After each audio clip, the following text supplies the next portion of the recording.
We are building human capital for the creative industries. The Maurice Academy of Design and Craft will be live on every other Tuesday from 11 a.m. to 11:30 a.m. right here on Power 102 FM. We will be discussing strategies for developing our creative sector. Join our host, Calvin Maurice, as we speak to practitioners, both local and international. The Maurice Academy of Design and Craft will share upcoming dynamic training sessions. Join us for effective tools to build your creative dreams. For upcoming courses, please call 289-8054 or visit our Facebook page, the Maurice Academy of Design and Craft, changing lives the creative way. Welcome to another week of the Maurice Academy of Design and Craft, focus on the creative industry. This morning we have Fabian Alfonso, and he's an advocate lobbyist for the creative industry with a special attention in terms of intellectual property. That's right. And given the focus we are on in terms of the creative industry and some of the issues in the creative industry, over the last few weeks we have been talking about community tourism and all the different aspects of community tourism. But I thought it's worthwhile to bring in the discussion about intellectual property, because in reviewing the definition of the creative industry, most of the definitions center and foremost they talk about the intellectual property rights.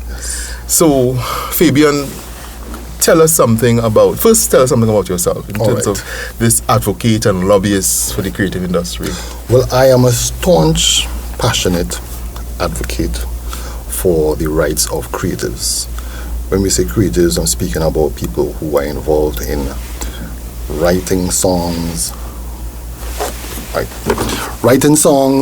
performing, whether you're a musician, whether you're a dancer, all consist of creatives. I advocate for the rights of such creatives. As a lobbyist, it's about taking a proactive approach to the unfavorable circumstances, unacceptable activities that continue to plague our industry's growth.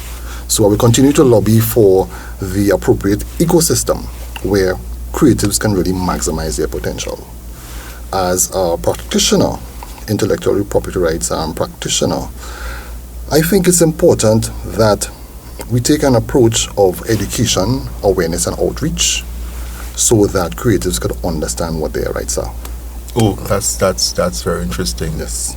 So tell us in terms of the definition of intellectual property, so everyone will understand. I know there are a number of technical definitions. Yes. WIPO would give their definition, and so I wanted you to break down that definition as everyone will understand it. Okay. So intellectual property, whether we Google it, we can copy and paste it, it would sound like creations of the human mind. It is concerned with human expression. So it makes a distinction between a human being expressing something rather than a robot or an animal. Right. So unless that expression is from a human being, it gathers a type of protection under intellectual property rights. So intellectual property is concerned with the protection of creatives, innovators that are into human expression. Intellectual property is broken down into two branches. You have industrial property and copyright and related rights. Okay. Industrial property consists of things like patents, which refer to inventors. We have trademarks, which we call the mark of distinction, people who design their logos and the brands and that type of thing. Industrial designs, geographical indications, that's a whole module in itself. With reference to the creative industries, copyright and related rights is the other branch of intellectual property.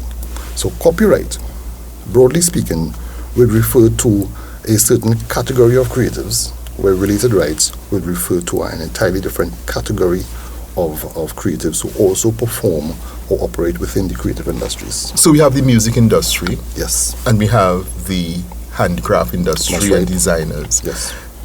How does it apply? All right. So the creative cultural industries, That is defined as those industries that are involved in the creation of cultural goods and services. And that is unpacked into, as you say, we have music, we have film, we have fashion, we have the visual arts, performing arts, dance, film, and even handicraft. And how it applies, though, is that this is where we have to now take from intellectual property and the different rights or the different types of intellectual property. So whether it's a patent, whether it's a trademark, whether it's copyright or related rights, according to the activity of the creative, then we know what category of copyright or related rights or intellectual property they fall under. So for example, when we say copyright, copyright is the exclusive right that grants authors of literary, artistic, and other copyrightable works. So literary works would be people who write books and poems. Artistic works, we are talking about the people who draw, who paint, who sculpt, people in the fine arts, visual arts. And then we have musical works, musicians, composers. We have photography. Then we have people who into dance choreography. All that is copyrightable works. People into theater productions. Then we have audiovisual works, which are film producers. So they are the categories that are protected under copyright. And then the other side of that, when we talk about related rights, we are speaking about people who are performers, producers of recordings, and broadcast organizations. Although they are similar expressions, they are not one and the same, and they must be recognized as two independent and separate rights. So this is where the education and awareness always comes in. Yes, because I know the Ministry of Legal Affairs, is it? That's there right. is a intellectual property department office there. And I guess the confusion in mind is exactly what you're trying to explain.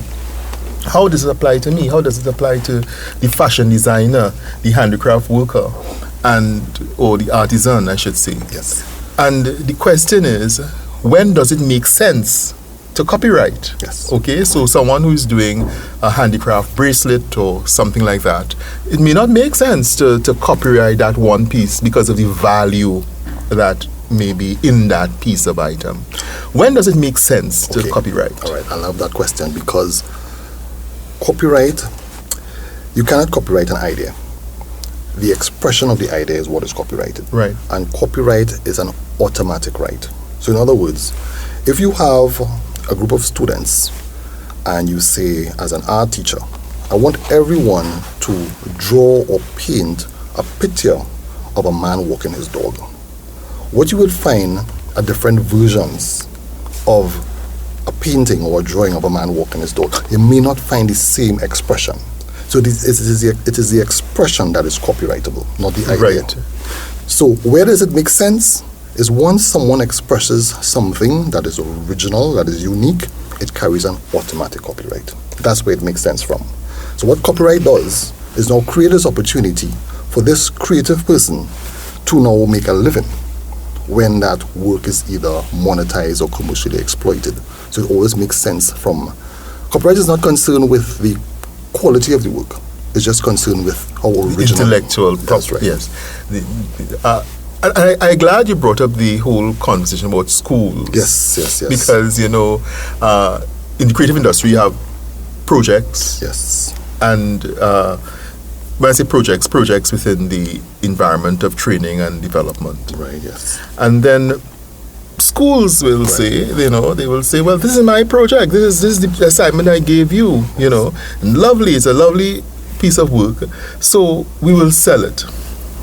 Right, you see, what you're touching on there shows the intricate, complicated, layered ideology of intellectual property rights. When it comes to ownership, it all depends on the scenario or how it was created. While the natural author is the first owner, you may have situations where the author may not be the owner if that work is commissioned. Right. Sometimes someone hires an author to do a job. So copyright, this is where the intellectual property comes in. It can be transferred like movable property. So someone can actually transfer their property to a third party, or if a situation exists where someone is employed and creates something under an employment, the employer is the owner of the copyrighted work. In case of schools and institutions, there is an agreement that states that anything that is created with an institution, the institution is the owner of the copyright. This is what makes copyright very complicated. Right, and that's interesting information. Yes. That's very interesting information. So therefore, the institution is the owner, but will the students have to sign off on it? This is where we get into understanding author and owner. Okay. So you may have to transfer, or it may be an automatic transformation, but when it comes to identifying who is the owner and who is the author, that's where I will discuss later on in the interview, right? How that comes about. But it gets back to the need for the holistic approach to education, awareness, and outreach of the fundamentals of intellectual property rights. Because whether it's one-on-one or group sessions that I do, that sense of empowerment only comes about when creatives understand what their rights are. Because it's so vast in scope. You know, how intellectual property applied to me as a songwriter versus my colleague who is a dance choreographer. That will only come with education. It's not a guessing game here. Yes. There are different subject matters and there are different categories of protection. Right. We just came out of the Carry Festa, so this interview is very timely. Right.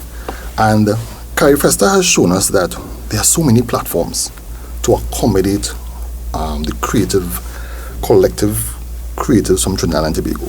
I mean, we saw a film festival, we saw theater, we saw the Bocas Lit Fest, right? We saw live performances.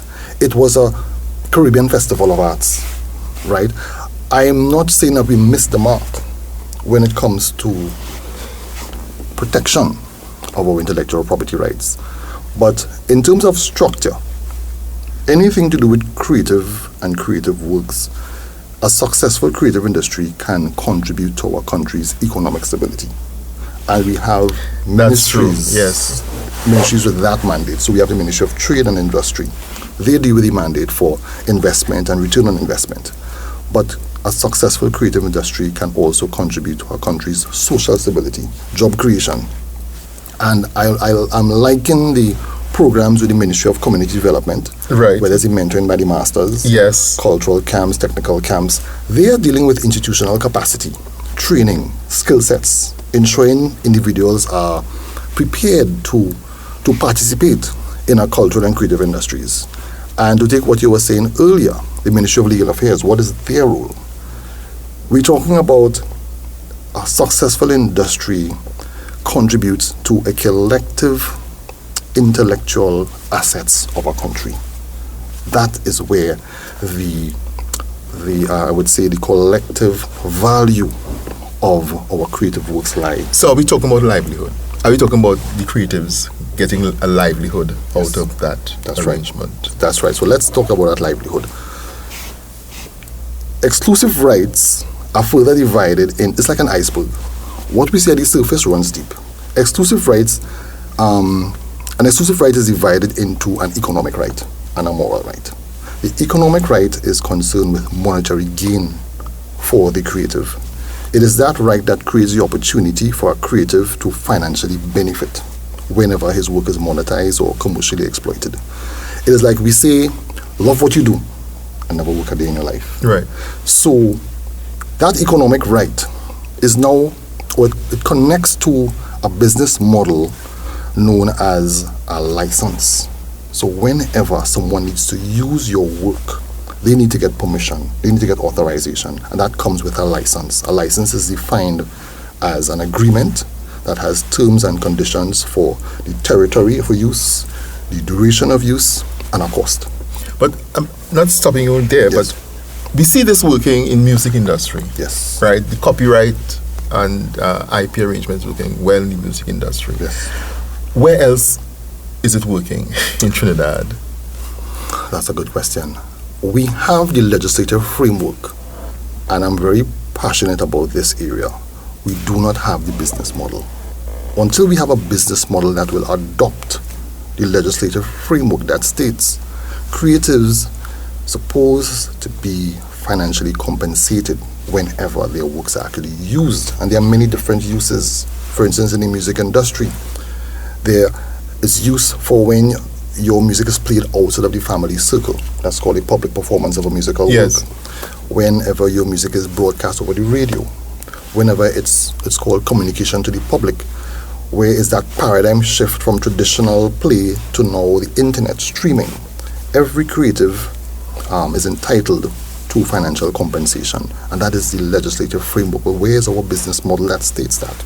The organizations, the corporate organizations that's supposed to be issuing licenses on behalf of members so that they could benefit from this financial flow, is using a model that's counterproductive for Trinidad and Tobago. So that's a whole different story by itself. Okay. So are we including what's going on in the music industry right now? Are you saying that? I'm saying that there's some restructuring that needs to happen. If creatives have to benefit, we need to revisit this business model of what creatives are entitled to whenever their works, their recordings are actually used in different activities. Trinidad and Tobago has been known for a performance-based industry. We don't sell music here. Performers, the way they make a living, they record a song and they perform for Carnival or any other festival, and that's how they make their living. But that's just one revenue stream. The music industry is made up of a revenue stream that's multi-dimensional. You have income from live performances, you have income from sales, you have income from what is called licenses. The licenses is where that model needs to really develop. So, okay, so I want to take you to the Rome Convention. Yes. And then we'll come back to addressing more, let's say, the handicraft, the designers, and how persons listening from that area of the creative industry out there, how does that apply to them? You ask, well, how is music? How can this? I am doing this. I'm doing this piece of garment. I'm doing this piece of fabric. How does the intellectual property apply to me? Right. But let's talk about the Rome Convention. Right. So the Rome is the equivalent to what is known as the Berne Convention. The Berne Convention is a convention known as it protects authors of literary and artistic works, and that is copyrightable. The Rome Convention is defined as protection for performers. And let's break down performers. Performers are musicians, singers, background vocalists, dancers, people who act in theater, in film. It even extends to what we call expression folklore, Blue Devils, or Peregrinade, Midnight Robber. This is how that Rome Convention extends to this core group of individuals. Then we have producers of phonograms who we recognize as those who invest in the creative records or even the recording studio producer. Rome Convention applied to them as well. Right. And then broadcasting organizations.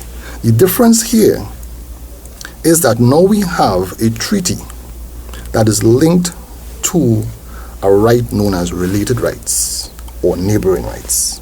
So related rights is the opposite of copyright, where it applies to the individuals who assist authors in communicating their works to a public space. So for example, the songwriter is an author and he's protected under copyright. But a songwriter, that song cannot perform itself. So he needs the assistance of a performer. The performer is now protected under related rights, protected under the Rome Convention. So, therefore, let's call a name, all right? Yes. Let's say Marshall Montano, Right. very popular in Trinidad. Yes. Given the Rome Convention, you're saying that his work, whether written or recorded, it's now being protected internationally. As long as we signed on to that Rome Convention, it's now being protected by an international it's now being agency. It's now being recognized as an activity that is separate from your right as a songwriter. So now as a performer has exclusive rights to do certain things. and that is now protected internationally for any other organization or country that has signed into the Rome Convention as well. And we did, I guess. We did. That's right. So therefore, artists could get that information from That's right. the Ministry of Legal Affairs. This is where I'm saying You're not sure. approach. You're not sure. Yes, we need that holistic. We need to have workshops. Right. Creatives need to understand how this is applied to them. I mean, and that's it. And time is so short to cover how these conventions and treaties apply to that category of creatives. Well, we intend to do a workshop. Yes. Alfonso. Yes. So we'll talk more about that in another program. Yes. So when we do a workshop at the Academy, and I know that I discussed it with you in the University of the West Indies, who we partner with a number of other programs. They're also interested to do such a workshop with us. Let's get back to the handicraft. Yes. Because sometimes they get left out, because people say, oh, handicraft, Yes. But it's a very important part of our visual art as well, as a country, heritage, very much attached to our heritage. How persons in that industry, fashion, textile designers, how can they have the impact of the intellectual property rights? Correct. How can they? By understanding what their economic rights are. Handicraft, fashion, anyone who creates or express any form of expression that's saved in a tangible medium, whether it's a garment, whether it's an item, a basket, anything that is tangible now carries an opportunity to be commercially exploited. And this is where intellectual property provides that opportunity for them to financially benefit whenever that product is actually used, utilized, or sold. Then you come to the question of how it's monitored. Yes, how it's monitored and how much they know about the value of intellectual property and how it applies to their product. So I don't know if you read about it, and it was over the news as well, I think BBC, where this particular company in China, I think it was one of those digital companies, used the painting of a particular artist. Okay. And they realized, on whether it's a credit card or something like that, I think they used it on the frame of the credit card. All right. And someone in Australia, another country, recognized the painting and pointed it out. Yes. And that company had to come forward and say, no, we apologize, and had to take action and take steps for taking that image and using it commercially. And that's why I'm saying monitoring. Yes. Who's monitoring? This is where we talk about infringement. Right. Infringement or copyright infringement basically states that permission has to be obtained.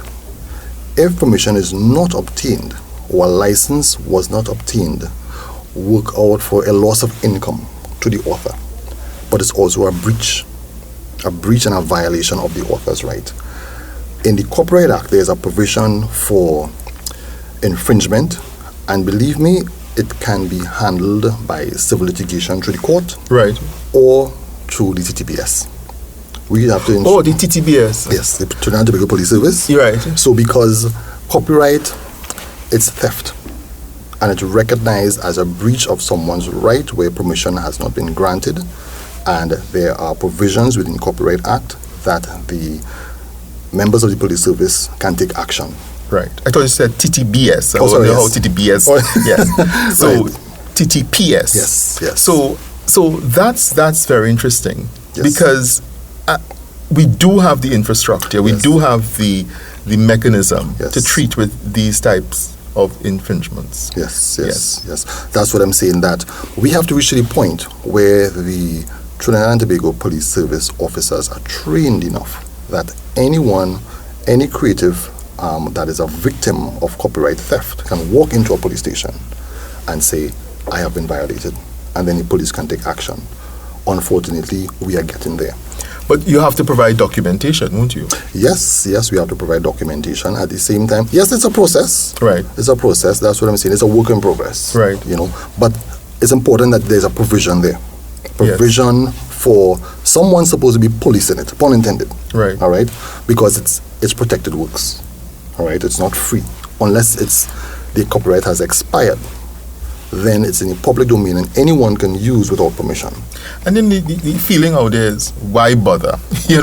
That's the general feeling. We have to appreciate from creatives. Yes. Why bother? Does it make sense? Yes. How much money will this cost for me to do? Is it a worthwhile venture? And I guess the workshops will speak to this. That's right. That's right. So I thank you very much, Mr. Alfonso, for joining us in this. We just touched the surface of the iceberg. I know. There's so much more to say. We can go so much more. Yes. All right. Yes. And I know that we will probably do another program. Yes. Yeah. And I invite our listeners to follow up on the Maurice Academy of Design and Craft or Facebook page, and you will get a recording of this studio interview. And you can also message us to get more information and keep in tune. So thank you again, and I am hoping that we continue to build the awareness of the creatives, and particularly we talk about carnival and all the different dynamism in terms of where this intellectual property transformation would be appreciated. Yes, the pleasure was all mine. Yes, thanks again. No problem. So we have been talking to Fabian Alfonso, advocate, lobbyist for the people in the creative industry with regards to the intellectual property rights. Anyone who want to follow up, as I said, with this particular interview, you can contact us on our Facebook page, the Maurice Academy of Design and Craft.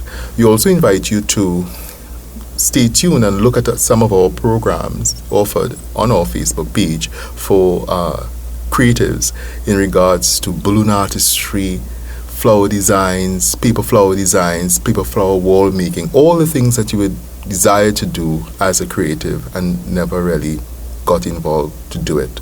So join us at our next program, our bi-weekly program, as we continue to focus on the needs and issues of the creatives. We are building human capital for the creative industries. The Maurice Academy of Design and Craft will be live on every other Tuesday from 11 a.m. to 11:30 a.m. right here on Power 102 FM. We will be discussing strategies for developing our creative sector.